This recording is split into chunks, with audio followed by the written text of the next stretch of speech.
Welcome to Weekdays Live. This is CJ Holmes, founder of Homeowners for Justice, and your host and producer for today's show. And we do have a lot of ground to cover.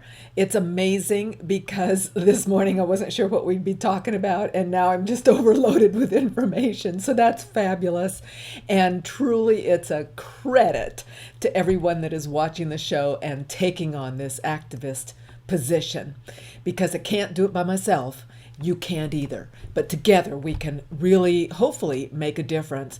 So today I want to talk briefly about a whole bunch of issues that, again, affect us, both in the housing market, in the money market, and then we're really calling for the statewide grand jury. In fact, I'm going to talk about that first and at the end, and I'm going to remind people at the end how to send your violations to me. I've gotten two or three, I think now, for California, one for Pennsylvania, one for New Mexico. These are for the attorney generals. So keep them coming in, put them together, get them sent out. Again, like we said yesterday, let's bang on the front door while we feed information in the back door so that we can get justice, at least some start towards justice for the homeowners. It truly has turned into a major battle because we are fighting pretty much the government and the corporations. You and I, you got to just think, maybe what we ought to do is just make little dollar signs and plaster them on our foreheads because they all look at us as we're just money running around to them. That's all they care about. They only care about the money. They don't really care about you or me. And that's sort of disheartening. And however, we can stand up against this and we can fight back. So before we talk about today's events, I just really want to emphasize, here's the statewide grand jury. This is for California. We know that they've passed a law this January 1, Homeowner Bill of Rights for the statewide grand jury. We want one now. And this is Kamala Harris's. She's the Attorney General.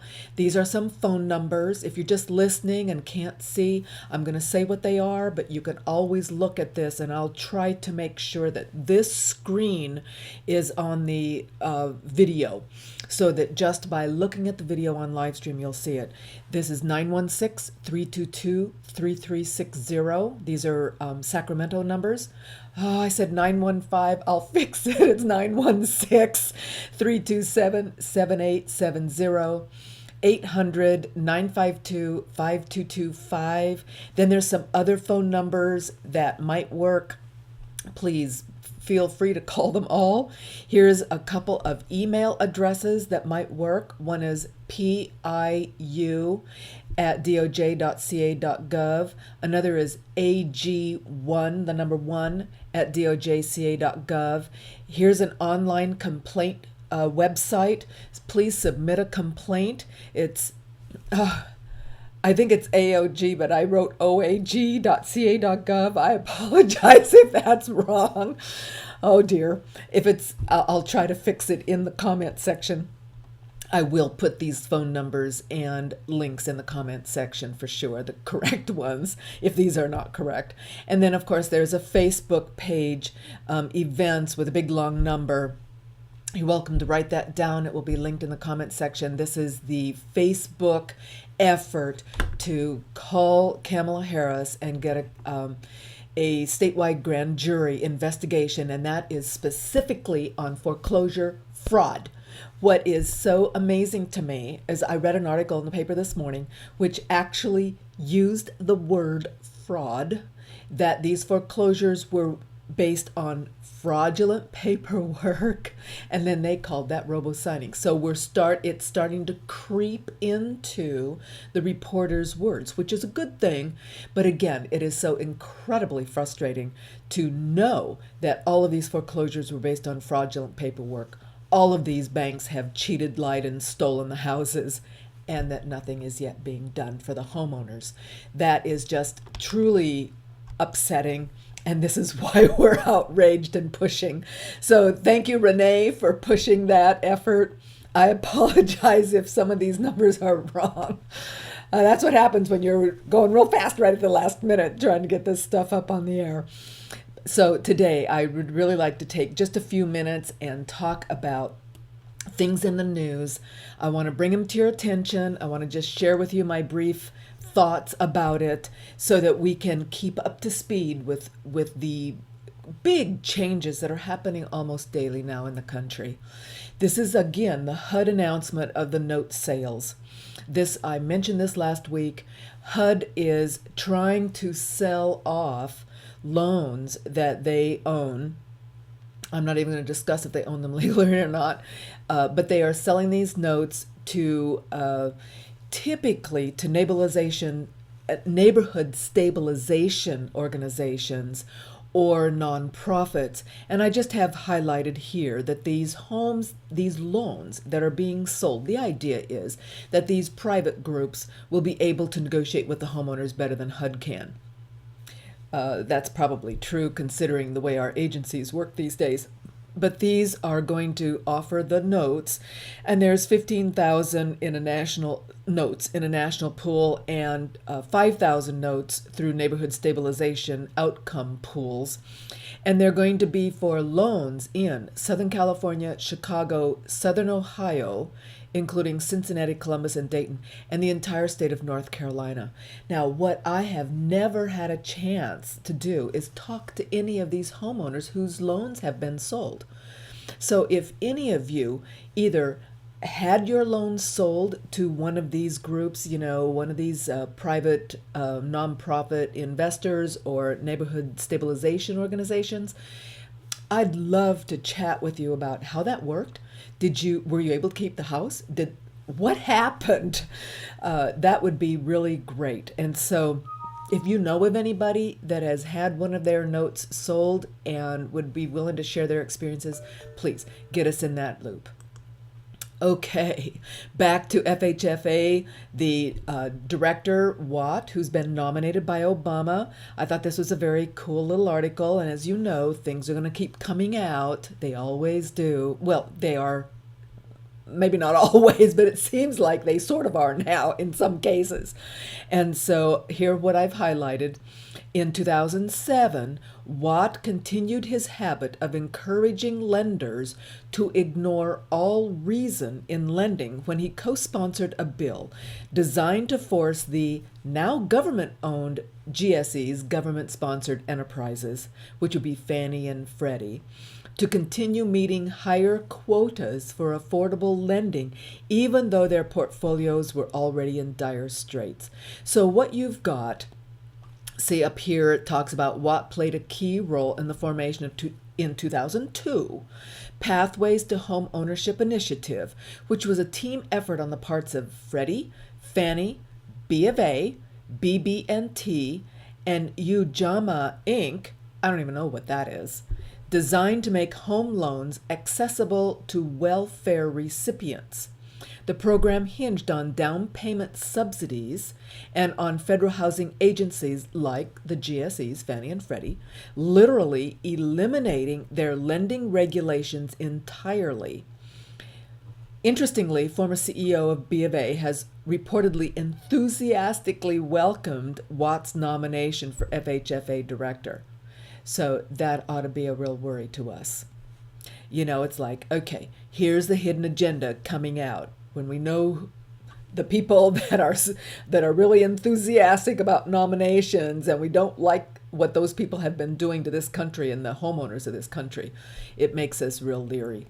So that's an interesting little bit of tidbit I wanted to pass on.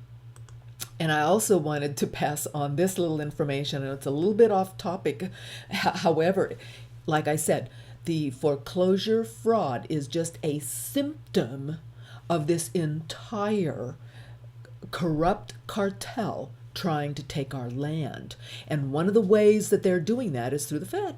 Never forget. So the Fed is going to, they're guessing now, continue to buy up to 1.25 trillion of assets. They're calling this QE3. And what I really wanted to point out to you is that in the last report, they commented that their purchases, see it says right here, will either increase or decrease the pace of its purchases as the outlook changes for the labor market and inflation. So that's a change. They could go up or down, depending on the outlook of the labor market. But I wanted to point this out, and then I want to point out the hypocrisy in this statement. The bar is for expanding is high, said a North American economist. To do more, the economy would really have to be in a dire situation. So let's now look at some true numbers. Remember, the government has been manipulating both quantity of money in circulation. They just stopped reporting. Or how about unemployment? You're going to love this chart. This is what I've been looking for. This is called shadow government statistics. You'll have the link here in a minute after the show. And what this is, these are the official and unofficial employment rates and what they call shadow stats. And so the U3, see, the official is called U3, the broadest is U6, and then the blue here over here is called shadow stats. So the U3 unemployment rate is the monthly headline number. That's what we hear in the paper. Oh, unemployment is going down, yippee-yay. The U6 unemployment, that's the broadest, is the Bureau of Labor Statistics broadest unemployment measure, and that includes, others that have been just dropped out. It includes short-term discouraged and other marginally attached workers, as well as those forced to work part-time because they can't find full employment. But the shadow stats, that includes long-term discouraged workers who were defined out of official existence way back in 1994. So they already knew, golly, 20 years ago, that they didn't want to tell us the truth. They have been manipulating these numbers and what we know and what we think for decades. And the more I find out about it, the more angry I am. And the more I want this kind of truth to get out. And the only way we can do that is to get it out amongst ourselves and all of our friends and get them to share it with their friends so that we can actually start to organize the country, the people of the country. It's a really big task, actually. So now we've talked about that, true unemployment. I want to talk real quick about home price. Are they going up or down? Are we gonna see increases, or is it gonna be a meltdown? And you're gonna hear all kinds of things. So I've got three links here I want to show you. First off, this is a stat analysis. They did a survey and they talked to people and they said, are prices going up or down? And so what the survey is going to hear is what the people have been fed, right? What they're reading. Because most people are not analyzing. They're not market analysts. Most market analysts aren't analysts and don't understand how to look at a market, in my humble opinion. So here you've got more people now. The share of people who say home prices will go up in the next 12 months hit a survey high of 51%, while those who believe home prices will go down remained at the survey low of 10% for the fourth month in a row. Well, that's because they look around them and they see prices going up. And so they think, oh, I guess prices are now going to go up. Oh, that's good. And so this is just reinforcing the feedback. But I wanted you to pay attention. See, when you reinforce feedback of what happened in the past, this is how I used to talk about appraisers and appraisals. They are appraising the market backwards. They walk backwards, looking at the past, trying to predict the future, which is behind them, rather than turning around and looking at future influences that are going to affect the market.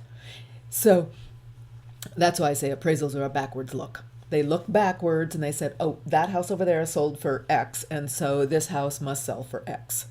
Or X plus a little bit, X minus a little bit, rather than looking ahead and going, well, let's see, prices are subject to loans and buyers, so let's think for just a minute how that's going to affect the buyers, what's coming down the pike. So here's something coming down the pike. This is FHFA policy, and the idea is, which you can't argue with a good idea, that FHFA preventing Fannie and Freddie from purchasing non-qualified mortgages. Now, then they define that as borrowers in underserved and rural communities. Okay, first off, if a borrower happens to be very qualified, but he's in an underserved or a rural community and that is now non-qualified, that actually sounds like redlining to me, and that is illegal. It breaks federal law. So now they also add that these borrowers may not be able to meet the required debt-to-income ratios. So here you go. They're talking out of both sides of their mouth. Either they can meet debt-to-income required ratios and get a loan, or they can't. What does underserved and rural communities have to do about anything? And so the fact is, any kind of a limit preventing Fannie and Freddie, since they broke the private investor market and no private investors want to touch this stuff because the banks so screwed them by lying, then we're left with just the government. Remember, that's why they own like 84 to 90%. Those are two numbers that we've heard recently of all of the mortgages in this country. That is very, very dangerous. And so the end result is a number of otherwise, get this is the result, otherwise financially healthy borrowers who do not meet the, my word, new, stringent qualified mortgage standards for one reason or another, pick a reason, they may be denied. Okay, if you deny people mortgages, can they buy a house? No. So does that increase or decrease the buyer pool? Decrease. What does that do to prices? Remember, prices are supply and demand. If you have fewer buyers, then you're going to have less demand. So that is the future that we can predict. We know this is coming. I've just shown you this article, so you know this is coming.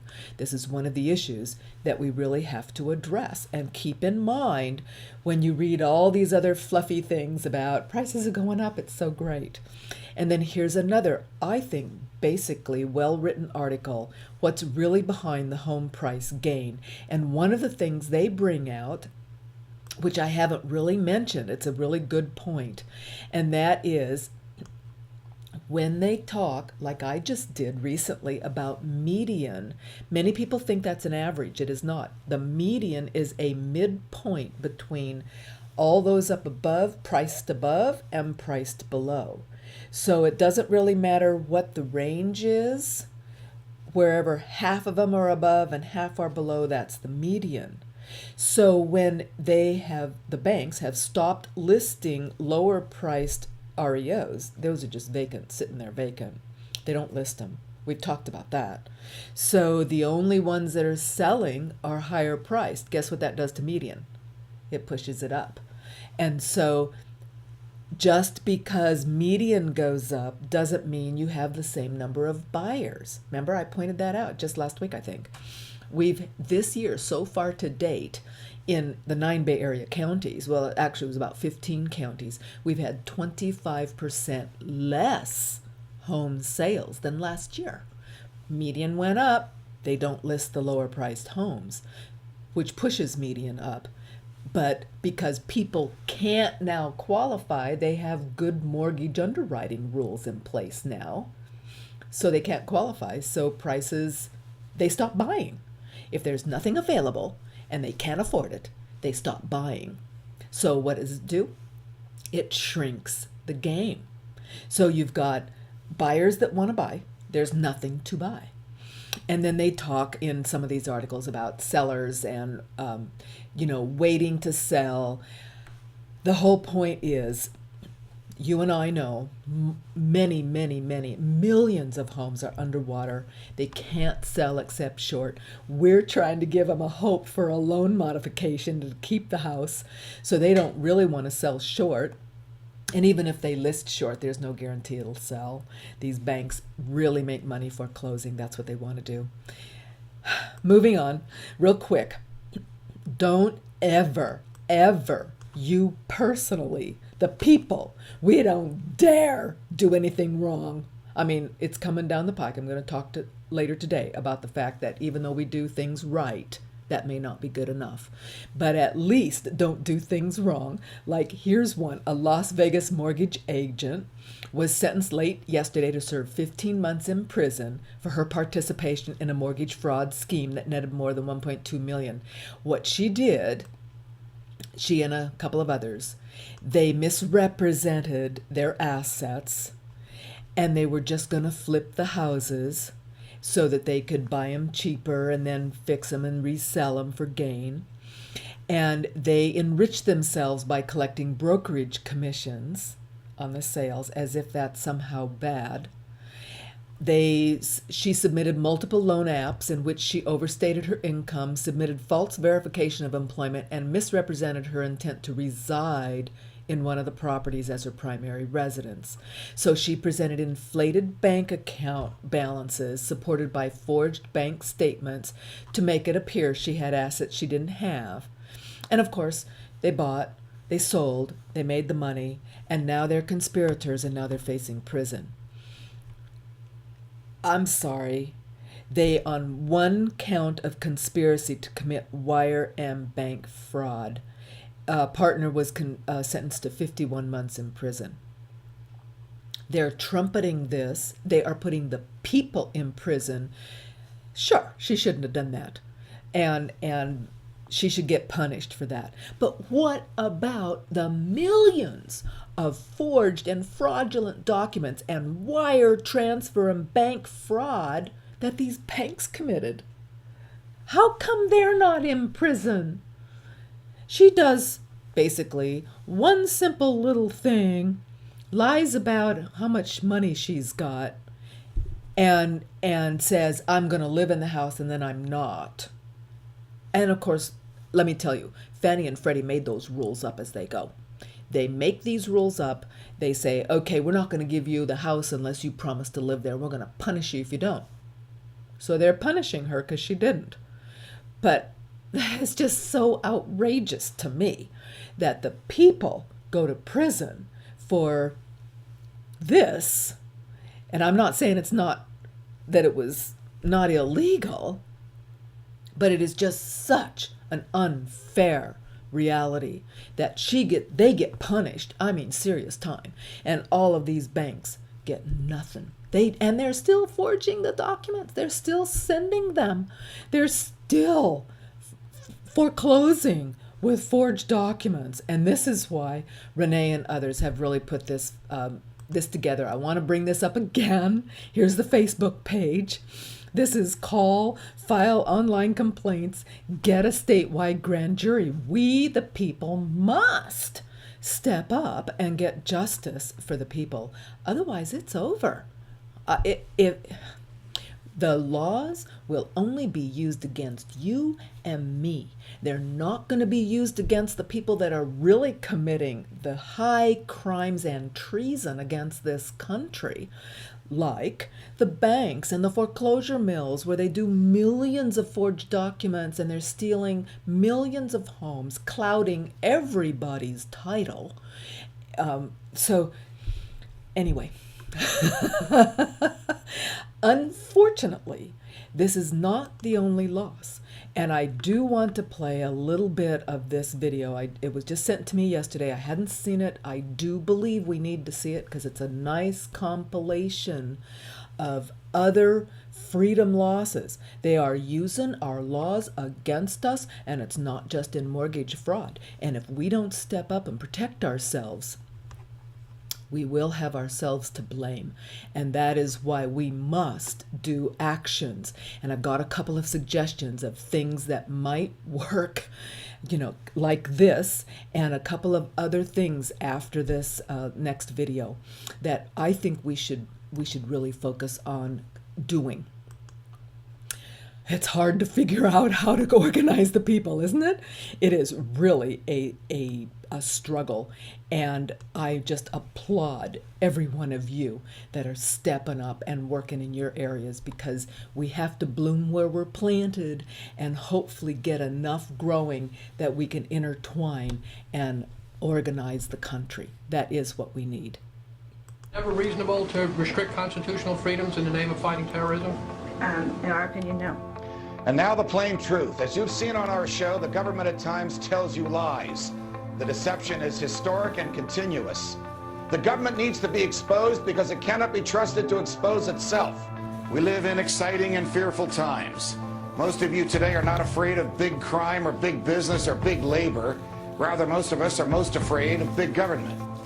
All right, folks, there is a lot going on right now. Decisions being made that are unprecedented and will have an overreaching impact on what it means to live in the United States of America. Who could want a government that punishes people for speech, that lets its own agents write their own search warrants, that fights wars just to keep the military-industrial complex busy, that debases all you own by printing worthless money and putting it into the stream of commerce, that gives away more than half the tax dollars it collects, and that, despite express provisions in the Constitution to the contrary, permits the president to lock up whoever he wants and to throw away the key. The president saying he can secretly kill Americans and have bags put over our head and have us thrown into black vans to disappear forever. Or look at the TSA and the airports groping people. Look at the drones in our skies. Look at Army checkpoints now, the end of Posse Comitatus. We see the president signing legislation to charge people with felonies if they protest at national security events. You know, people ask, is this martial law? Yes, we've been under a soft form of martial law with secret arrest, warrantless spying, protesters getting beaten up, all of these type of things going on for a long, long time. Now they're telling us torture is good, secret arrest of citizens is good, the government taking over infrastructure is good. They don't deny all this stuff that we warn people about forever being real now. Ron Wyden and Mark Udall of Colorado, two Democratic senators, came out today and said, hey, you know what?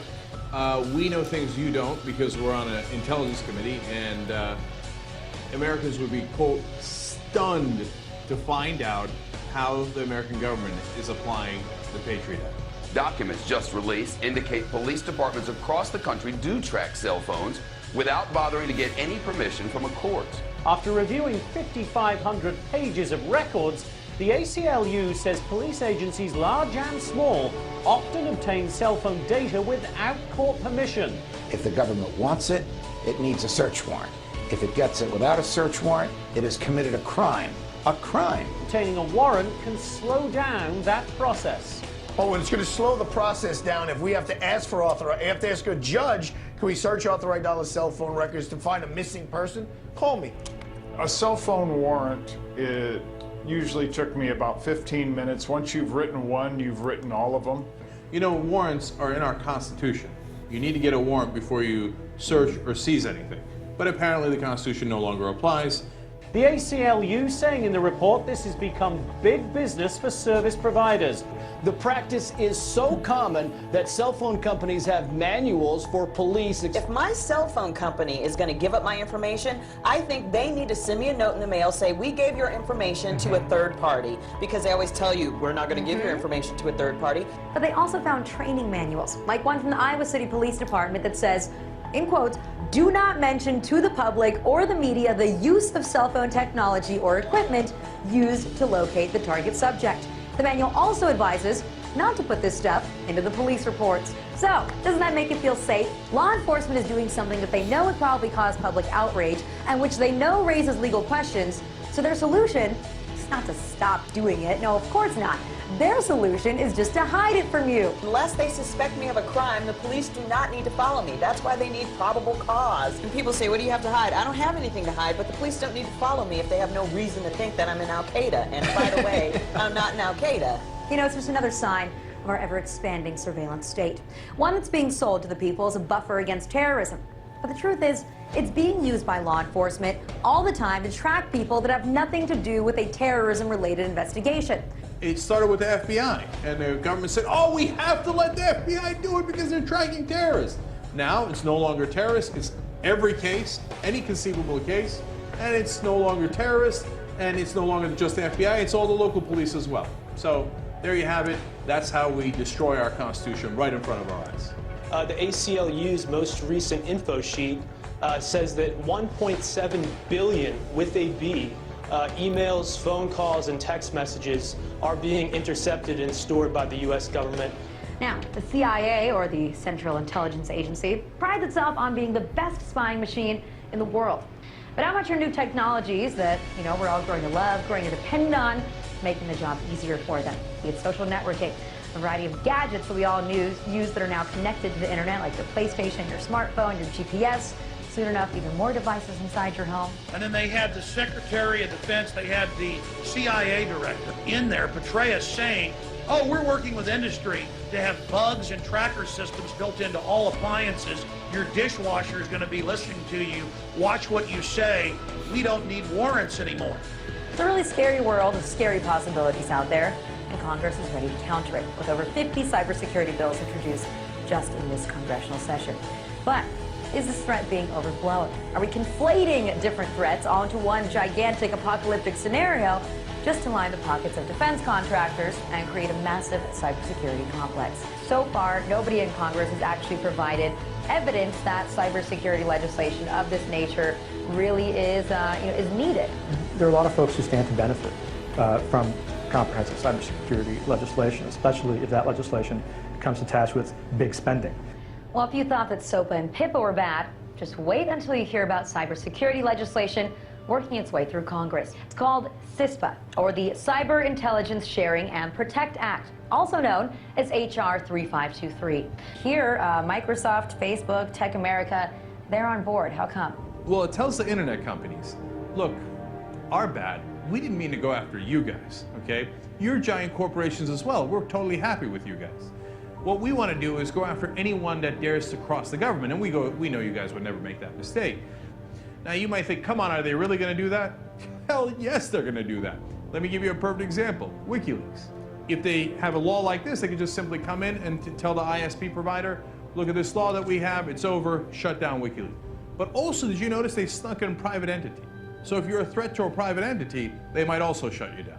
And under the veil of doing things for cybersecurity purposes, it would allow companies to collect and monitor private communications and then share them with the government or anybody else. A company like Google, Facebook, Twitter, or AT&T could intercept your emails and text messages, send copies to one another and to the government, and modify those communications or prevent them from reaching their destination if it fits into their plan to stop cybersecurity threats.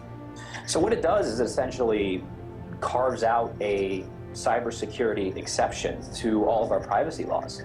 So in the end, if they pass this, instead of passing PIPA or SOPA, well, they might have the same effect in terms of shutting down our sites, and they also have the second effect of merging business and state even further together.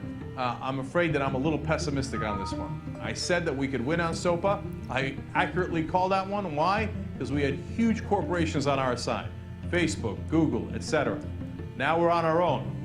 And without those guys backing us up, good luck to us. Starting Thursday, July 12th, ISPs, internet service providers, will be spying, not just on your bandwidth, right? But specifically on what you are downloading. You are giving them an unfettered, unchecked right to cut off your service based upon the claims of copyright holders who have been shown time and time and time again to make false claims. And there's no recourse for you. Well, I think that online piracy is a red herring. These transnational content companies make more money than ever. Look at how much money is made from legitimate music downloads via iTunes. They're making a fortune, literally, billions of dollars every year in legal download revenue. And they're saying that they need to crack down on pirates, but really they want to crack down on internet communication itself. Talking Points member reports that Facebook has started to ask certain users to upload photos of their government-issued ID cards. That includes passports, driver's licenses, work or military IDs will also do.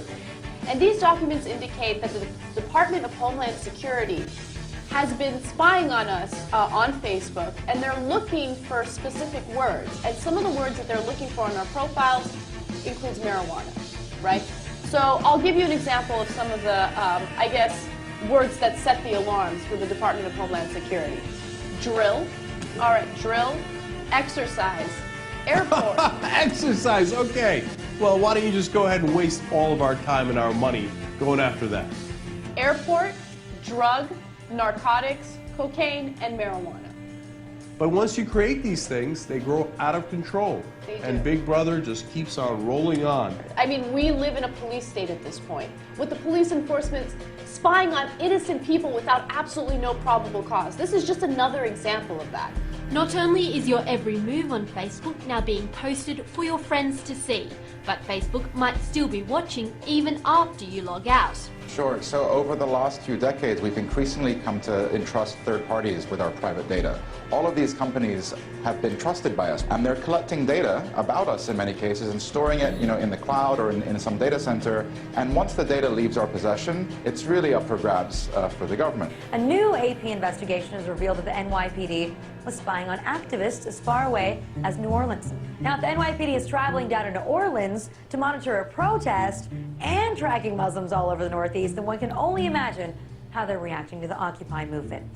It's being called intelligent CCTV, surveillance cameras that can pick out suspicious behaviour in a crowd and stop terrorists before they strike.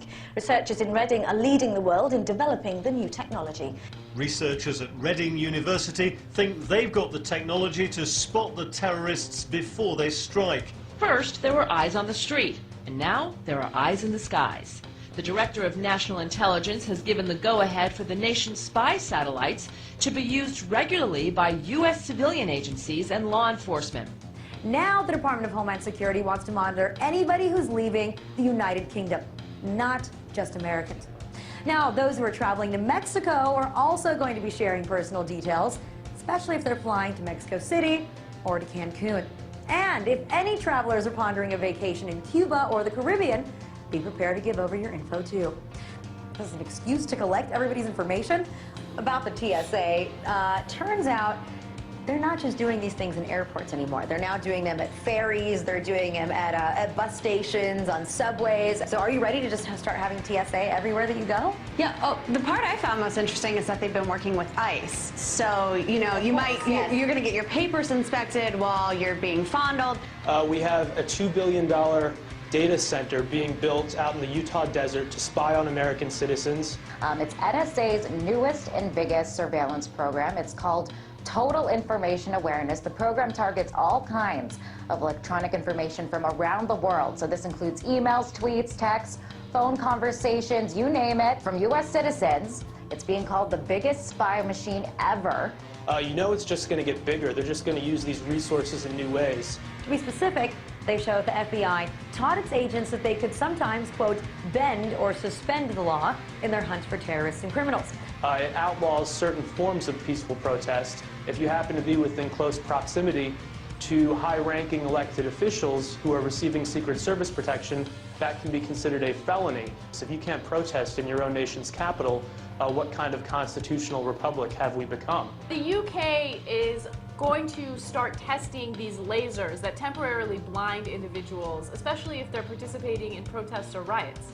Yeah, in other words, if people start speaking up against the government, we're going to temporarily blind them. When you don't have the right to protest, you don't have much left. Just more proof that your freedom of speech really ain't all that free. In fact, it just might land you on a government list. It gives the military the power to indefinitely detain American citizens suspected, just suspected, not convicted, of some sort of involvement or affiliation with terrorism. It basically means the president, the administration can just say, you're a terrorism suspect, the military takes you away, and we may never hear from you again. Obama had said he didn't want to sign it. Then it turned out he demanded that the provision for secret arrest of citizens and secret killing and torture be added. Is that this means that the military, not our civilian justice system, is going to be in charge. What's wrong with the court system that we already have? Nothing, actually, if you consider the fact that there have been more than 400 people in the last 10 years that have been prosecuted successfully in our federal courts for terrorism-related offenses. Military commissions, on the other hand, only 6 cases. This is part of the problem. The dangers of this overly expansive global war on terror is that anything can now be deemed a battlefield by the administration. ICE is responsible for holding 32,000 people in immigration detention without any charges on a single day. So why are so many of these immigrants actually ending up in jail? Well, you see, it all comes down to money. Private prisons make a killing off of undocumented immigrants because they can hold them in their prisons, allowing the detention centers to meet their financial goals. Private prisons make money off of incarceration. The more people they lock up and the longer they keep them, the more money they make. They're clearly making a business out of rounding people up. The profitability of private jails depends depends on the prison population continuing to go up. The rate of incarceration in the U.S. has quadrupled since the 80s. While public prisons are accountable to the public, private ones answer only to shareholders and are not subject to external scrutiny. That means many private contractors face few consequences for the poor or even inhumane treatment of detainees. All right, so let's get back to what I opened the show with. More war on terror that shows no signs of waning. We've got the Secretary of Defense telling 60 Minutes that they will not show any evidence and the public will just have to believe the administration when they label someone a terrorist and execute them without any due process. So, all that we can get from Panetta's answer here is that the evidence doesn't matter, due process in a courtroom to prove that evidence doesn't matter. If the government calls you a terrorist, they can kill you and the rest of us are just supposed to take their word for it. The U.S. government now laying out its legal argument for killing American citizens overseas without a trial. But what about targeting people on U.S. soil? Does that only apply to a U.S. citizen that's overseas, or does that apply to a U.S. citizen that's here? I'd have to go back. I'm not certain whether that was addressed or not. So that we have clarity here, he is not certain whether it was addressed, whether our government can kill our own people inside our own country. Are you slightly uncomfortable with the idea that the United States president, whoever it may be, can decide that this or that U.S. citizen living abroad is a threat to national security and kill them? International war on terror that's going on now, we're going to have to make sure that we have the tools to get some of these people who are very bad and comply with American law. And you think that the president should be able to make that decision in conjunction with the folks in the administration without going to a court, without going to you all, anything? There is a war going on. There's no question about that. He's the commander-in-chief, and there have been guidelines set, and if he follows those, I think he should be able to do it. Just so I understand it correctly, are you really saying that in certain situations, the president can decide whether it's in the best interests of the nation and then do something illegal? I'm saying that when the president does it, that means it's not illegal. This federal government, this administration says it can kill Americans when they're riding with their children in a car in a desert. That is quite a horrifying reality of how our government functions these days, of how completely out of hand this war on terror has become. So we can kill you anywhere, and we don't have to ask a damn soul about it. So Eric Holder said, okay, you know what, we've been getting a lot of flack for that. I'm going to go to Northwestern, I'm going to clear this thing up, and he did. He gave a speech where he explained that there are no rules. Some have argued that the president is required to get permission from a federal court before taking action against a United States citizen. This is simply not accurate. Due process and judicial process are not one and the same, particularly when it comes to national security. The Constitution guarantees due process. It does not guarantee judicial process. And now a new interpretation of the Constitution where due process is a bunch of guys in the executive branch getting together saying, should we kill somebody? Yeah, let's go ahead and kill him. But the thing that makes it critical here is that the U.S. government unilaterally, without any proof, without any due process at all, is actually pointing the finger and saying, you, my friend, are a terrorist. So the question then becomes, if they get to decide, what makes you question whether or not they can't decide that it's you, or it's me, or it's my neighbor, or my father, or my son? The Constitution says to the contrary. The Constitution says if the government wants your life, or your liberty, or your property, it has to articulate to a jury what law you have violated and prove its case beyond a reasonable doubt to that jury. It's called due process. Without due process, the government could take anything it wanted and kill anybody it wanted. Well, the U.S. Department of Homeland Security, along with the U.S. Immigrations and Customs Enforcement Office, have placed a large and rather interesting order. They've ordered 450 million rounds of ammunition to be made and delivered to them over the next 5 years. All right, so this is interesting because this is not the Pentagon making the order for the military. It's DHS and ICE. And to give you a little perspective here, there are only about 311 million people living in the entire country, so it begs the question, why such a massive order, 450 million bullets? DHS, Department of Homeland Security, consists of the TSA, the Transportation Security Administration, and Immigration Services. This is a domestic law enforcement agency. And to be fair, some people online who don't want to believe what's going on have said that this is just going to be used for target practice, or also it could be that the government is simply stockpiling ammunition because They don't want to get into a situation where there's an ammo shortage and our law enforcement officers don't have any ammunition. And those are both fair points. But that kind of ammo that they purchased from ATK, hollow point ammunition, as you had explained, it's designed to, tear through human flesh and then expand. It's designed to kill people.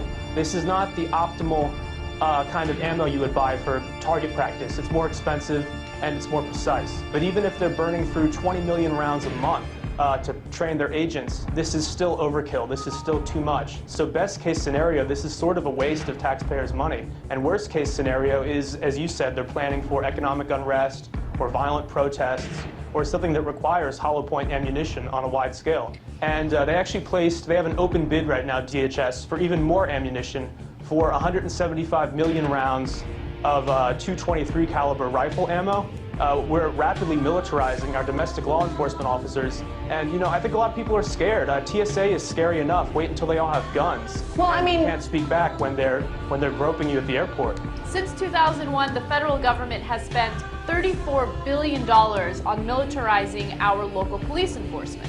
However, several police stations across the country has splurged on some pretty fancy equipment. The Bearcat 3. This is a 9-ton armored vehicle with bullet-resistant windows, gun ports, tear gas dispenser, loudspeaker, and a battering ram on the front bumper.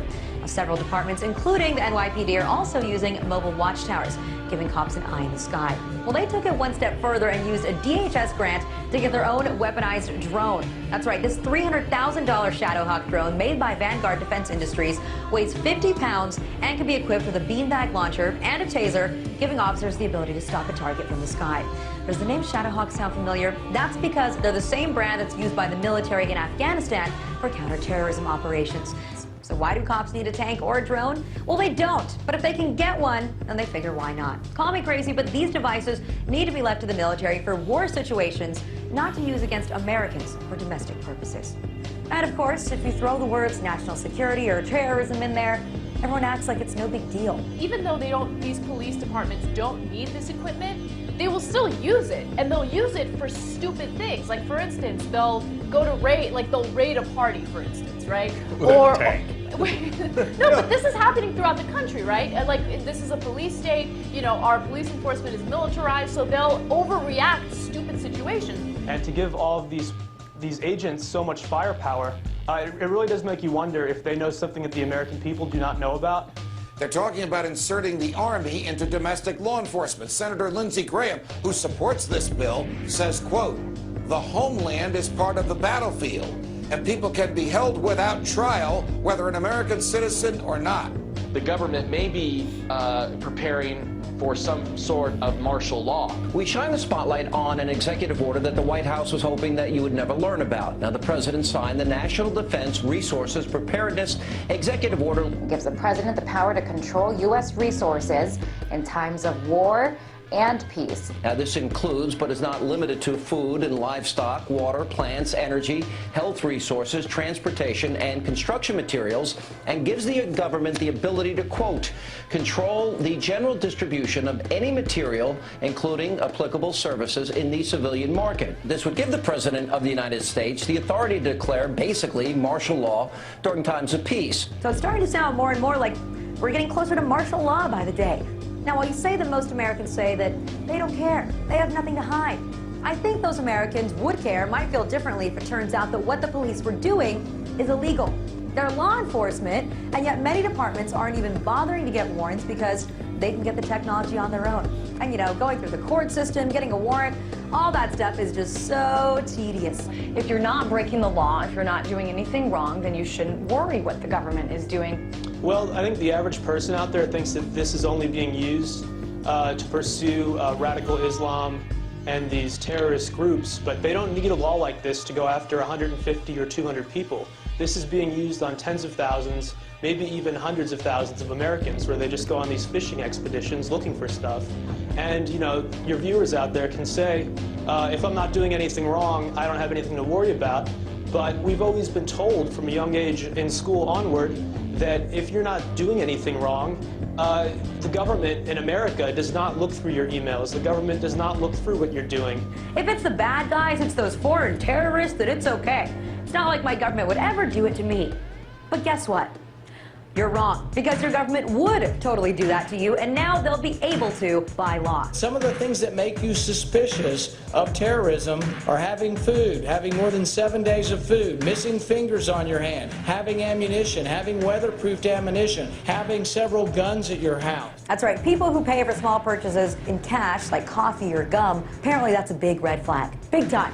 So you should be careful of those that are overly concerned about their privacy. And that is the exact language in the FBI pamphlet. And attempting to shield your computer screen from other patrons, well, that's a sure sign that you're suspicious. We're talking about someone suspected of activities. All right, so despite the fact that there's no relation to any terrorist activity or investigation, the government has decided that they want to keep all that data that they have about you anyway, because you never know when you're going to need it somewhere down the line. But as much as we all want the country to be safe, want the authorities to be on top of it, are we really willing to have the government consider each and every one of us a terrorist? Because you see, that's essentially what's happening. If you look at the language within the guidelines of the NCTC and what it's meant for, it's supposed to receive intelligence exclusively pertaining to domestic terrorism. Counterterrorism officials are now allowed to keep tabs on anyone for up to 5 years, even if they have no ties to terror. Are you willing to sacrifice your freedom for liberty? We have let Roosevelt's fear of fear itself overtake us. We have listened to the little voice inside that has said, this will be temporary, this will be precise, this too shall pass. We have accepted that the only way to stop the terrorists is to let the government become just a little bit like the terrorists. But the problem is most people don't know, and those who do know don't necessarily care. Goodness gracious, indefinite, preemptive, or endless detention surely doesn't apply to U.S. citizens unless current or future president says so. Don't you worry a bit. And if you somehow think habeas corpus has not been suspended for American citizens, but only for everybody else, ask yourself this. If you are pulled off the street tomorrow and they call you an alien, or an undocumented immigrant, or an unlawful enemy combatant, exactly how are you going to convince them to give you a court hearing to prove you are not? Do you think this Attorney General is going to help you? And I think that if the average person knew about this, they would be quite upset. I think the average person just doesn't know, to be honest. I hope that they do find out about these grotesque abuses of government power and just massive wastes of money. And, you know, we're more than a decade out from 9/11.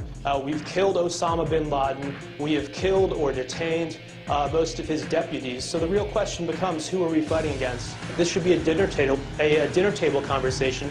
Every American should be asking, should we be spending billions of dollars on these things when people are out of work, when our infrastructure is failing, and when other economies like China are, you know, steaming ahead and we're falling behind?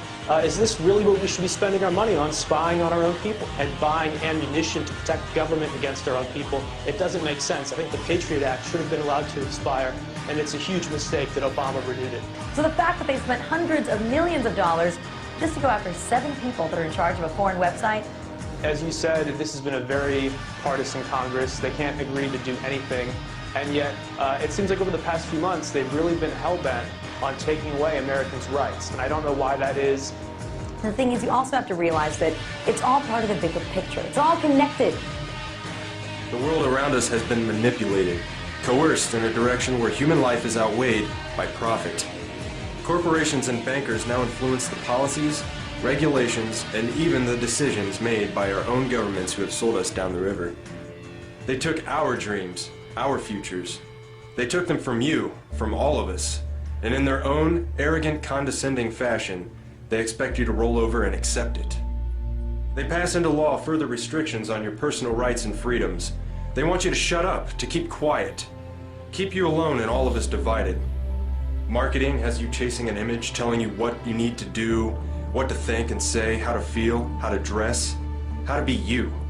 Who are you? Do you even know? Can you honestly tell me that you are happy with life as it is defined for you? Open your eyes, it's all out in front of you. Stop trusting these crooked politicians. They don't care about you. They don't care. The will of the people is not a profitable investment. All the while you chase the dream life they created for you, waving it in front of your face like a carrot on a stick. Stop it. Stop being guided through life. We need to quit letting the decisions of a few control the lives of the many. We need to take our future, our children's future, back into our hands. But it's clear that despite the number of people, growing number of people that have come out opposing these bills, the government is going to continue waging its own war without the support of the American people, and even if these bills don't pass. The only threat is the threat of ideas. So guess what, everybody? Say goodbye to that America that you once knew. Our government sucks.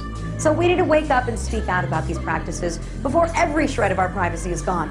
America, the greatest losses to our freedom have come not from someone attacking us, but from the government ignoring the Constitution and the majority letting them get away with it. Yeah, we torture. Yeah, we spy on you. Yeah, we do all of this, but it's no big deal. Get used to it. You know what? We're not going to get used to it.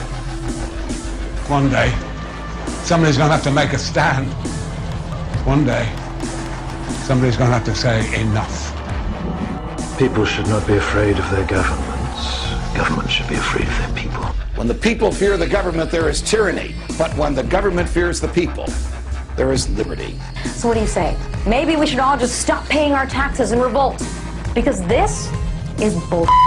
It's time to wake up. First, you've got to get mad.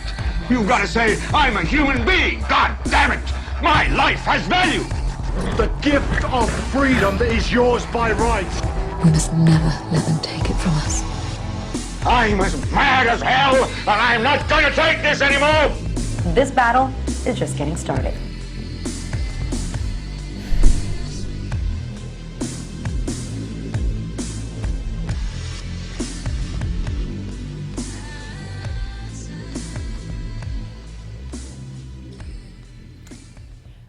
Well, I would beg to differ. I think it's been going on a long time. I think most of us haven't been awakened to it yet. And some of the things that I saw in there struck me. They are using SWAT teams and tasers to evict homeowners under unlawful detainer actions when they're trying to get them out of the houses. It has been outrageous. We've seen it over and over. I've got videos about it. So I have absolutely no doubt that what they're talking about there, the kinds of risks that we're facing right now, are true. They are not exaggerated. We see this, signs everywhere. If we take our glasses, rose-colored glasses off and we go, wait a minute, why are they using SWAT to get somebody out of their house? Well, especially when they forge the documents to foreclose in the first place.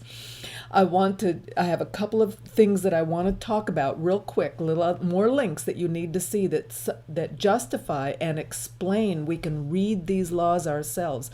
I thought this article was really rather funny because they're claiming that you can't violate, this is the CISPA Act, the Internet Security Bill, and it doesn't censor, and yet when you scroll down, you're going to see some of these censorships. So this post has been found in violation of that law, and it's been removed. And this tweet's been found in violation of the law and has been removed. And that is the point. Here is the HR 3523, the law that they talked about. So here's the link that we can look at. Here's the next law. I'm not going to read it. You can read that. Here's the next law. This is the Act HR 347 that was mentioned about being a felony if you're protesting near some person that they deem you shouldn't be near. They're just really, really trampling on our rights. Now, here's one of the suggestions, because this is pretty outrageous. He says the fight's just beginning. I'm going, I hope not. I hope we can really round up the people faster than having to face the bullets, because they obviously have way more bullets and resources than you and I have. And here's something that I wanted to get onto the show, and I want to suggest.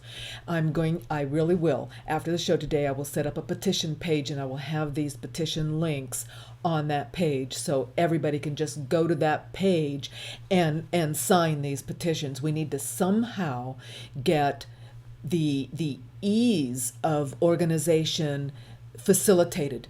People need to the easier it is once they see something like that to do something about it, the more action we'll get, the more connection we'll get. Now, notice that this is a petition by Sherrod Brown.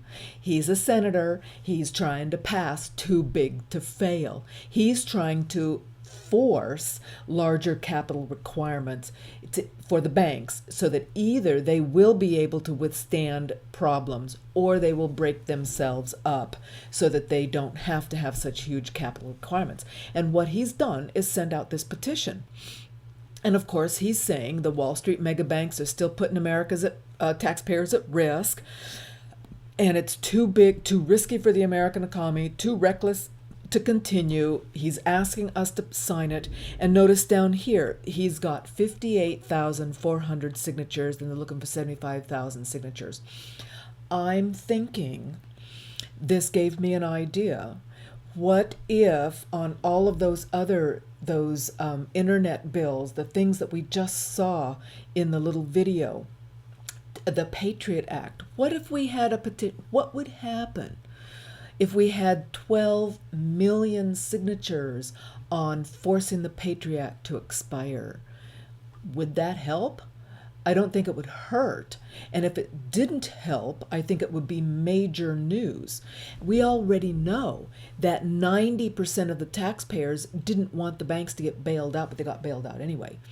But there were no real big petitions, no real big numbers that the people could get their hands on to say, you know, I'm not just the only one. You know, there's 11,999,999 people other than me if 12 million signed petitions. Maybe we ought to pick a lead senator, Elizabeth Warren, Brown, other senators or House of Representatives that are for the people, connect with them and get them to author a petition. We could write it up, they could send it out. These are just ideas. If we, the people, could connect with those few representatives that are still on the side of the people to help give them more clout and their causes more clout, maybe we need to work together. And definitely 100%, we need to limit campaign financing. And I'd like to focus on that later this week, because only when we get representatives that will listen to the people and not just suddenly we can't settle any kind of budget conflict in Congress, but oh yeah, we can take away the people's rights, and suddenly those things are just passing. And it's definitely, it has to be I can't imagine that these senators really actually go home at night and think that what they're doing is really just enslaving the people. They've been sold a bill of goods, it's been twisted in their heads, they're thinking of something else, they're bought off. And we need to fight back against that. We need to get people whose clear thoughts won't get bought off and won't get pushed out of our representation because of big bucks. That's why I do believe campaign finance reform is really urgent job number one. Here's another little petition I wanted to mention real quickly. This is what Public Banking Institute has done in Sonoma County. It could be done in every county. You can copy and do this for your county. This is to get the counties to stop going to Wall Street and paying on those CABs. Those are the adjustable bonds, capital appreciation bonds that will wreak havoc on our future, our kids, our grandkids, even adults as they go into their senior years. These have been shown that the cost to repay them is 10 times what you borrow. That's outrageous. And if we had public banking, we wouldn't need to do it. So I'm thinking a strategy of petitions connected with our local officials, our local representatives, our federal representatives, could be some extra power and clout that would help, I would think, connect people over broader regions, because that's one of the problems we have right now. Every one of our little interacting social spheres is pretty small, and that's really distressing, because what we're trying to fight is massive, and it's nationwide. So any other ideas you've got, please email them to me. We need to work on this as a group to to garner more support. So again, right now in California, let's focus on demanding a statewide grand jury. Let's join Renee and everybody that's joining her on the Facebook page. Let's call these numbers. Let's email these addresses. She also sent me another email address, just Attorney General spelled out at dojca.ca.gov. Try that. Let's push,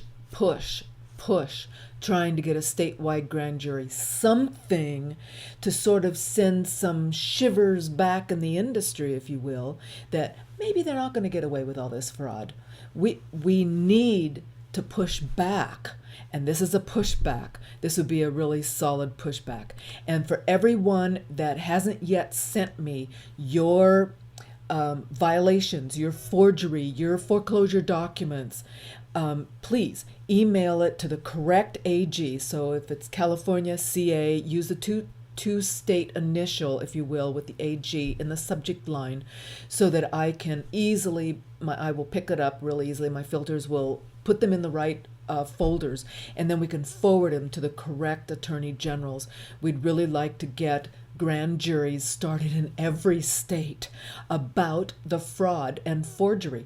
We just must stop this somehow, and at least this is something that we can hang our hats on. They have violated penal codes nationwide in every state. This is provable forgery and fraud because these are recorded documents. And I'm struggling to think of anything else that the people could use that on which they could actually prove something. You know, like they said, let's say they come and pick you up in the car and they make these false claims about you. We know that they're lying in the courts. We know the banks are lying. It's no big deal to think that every agency is going to lie. Are you kidding? That's how they win. So how do we fight back? We need to fight back with truth. We have to be careful, but we need to be legal and honest, and our claims as the people need to be able to be proven.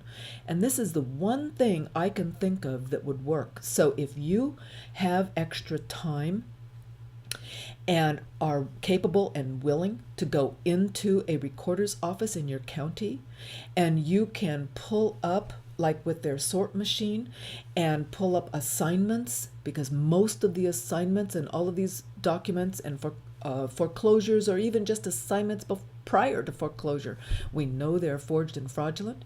If you can recognize some of these for either robo-signatures or classic notary violations, and print those documents, they don't have to be certified, and scan them and send them to the AG, just claim, even if you're not the owner.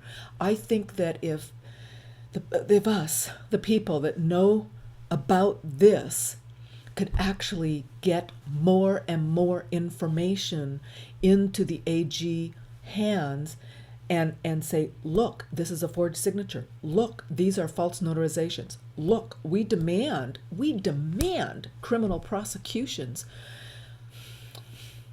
It's the one thing I can think of that we can fight back. And let's connect with our local representatives, state, federal level, that would want to support this kind of effort. And let's try to get a petition out. I'm hunting, guys. Help us out. Any ideas you've got, help us out. This is really, really crucial. The people have to organize. We have to fight back against it. This gives us something that we can hang our hats on. We know, beyond the shadow of a doubt, we know this violated our laws. Here again is the quick violations overview.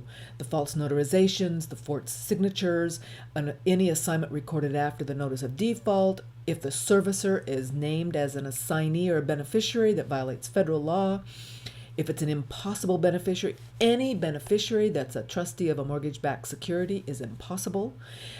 Any attorney in fact that they use is almost 100% fraudulent and forged. They just made that up. And any agency designation, they have violated agency law. Any fake or missing trustee substitution, if there's no trustee substitution and whoever foreclosed doesn't match on the loan, it's a violation. It's an illegal void foreclosure. Any assignments So any and all of these assignments were filed after the mortgage-backed security trust cutoff date. They're all illegal, void, and false. So if you could send those, if you can get those, if you can get people to find those, if you can get them to send them to me, I'll forward them. That way we can track. We'll know what the attorney generals are being given. Thanks, guys. Thanks for watching. Thanks for listening. And it's pretty disgusting, pretty outrageous. I'm really pleased to watch these things myself. It's been an enlightenment to me. I don't even know all of this that's going on. And so we need to share this with other people, because truly the more people that know, the more people that understand that just making false claims against the people will put you and me and others, who's to know if it's our son or our father or a daughter. They can make these claims up and then just put them in prison or kill them, and they won't even admit to 60 minutes that there would need to be some kind of due process. They're changing the definitions of our Constitution. This is pretty scary stuff, and we can see evidence of it in all of these foreclosures. That's why I don't doubt it. I see the evidence before my eyes.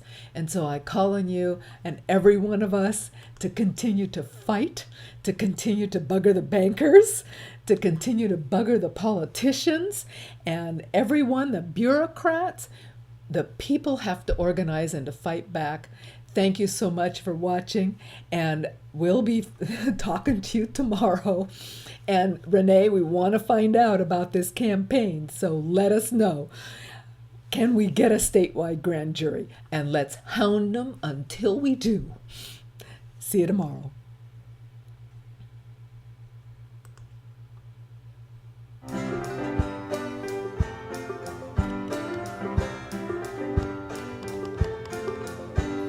When I was a lass, I was proud of me class, like my father and mother before me. They taught me to fight for my civil rights, but it's always the same old story. The rich reign supreme while the poor can but dream, under Labour or Liberal or Tory.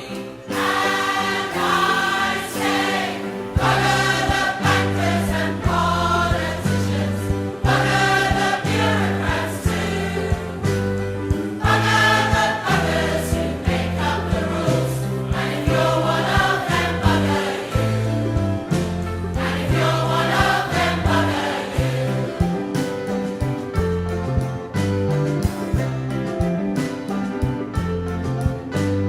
The system is bent and the money's all spent. We're measured from every direction.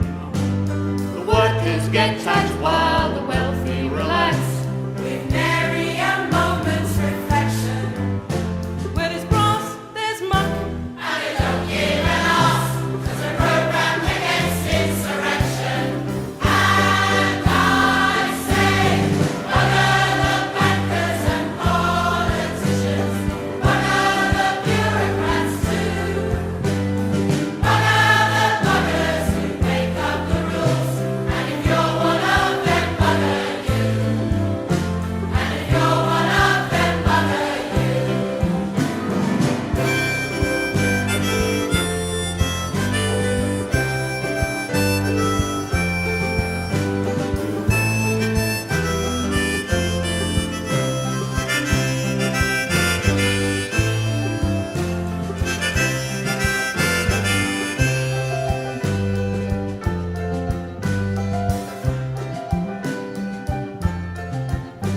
Now all you good people with passion to vent, don't give up the struggle for justice. But I've done my time on the protesters' line, and these days I show my dissent by loitering within